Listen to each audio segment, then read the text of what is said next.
أطيب طريقة لدونة الشوكولا بدون قلي، سريعة التحضير، ما بتاخذ معكم وقت كتير، بيحبوها كثير الأولاد.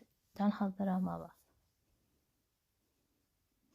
بدي 420 مليلتر من الحليب الفاتر، طرفين خميرة ما يعادل 14 جرام، و14 جرام من السكر.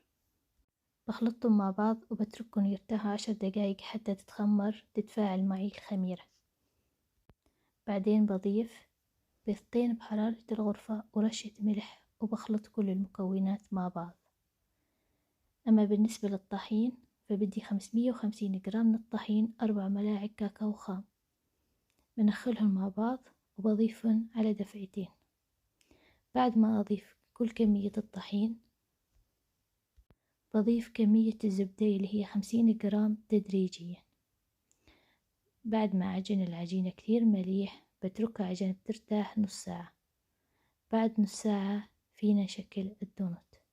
نختار المقاسات اللي بدنا إياها ومنشكلها، بتكون كثير سهلة، ما في داعي ندهن القالب بأي شي لأنه في عندنا الزبدة.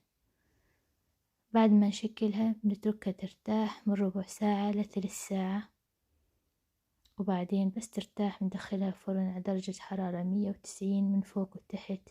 تاخذ معكم تقريبا 20 دقيقة. هيك بتكون معي الدونت جاهزة.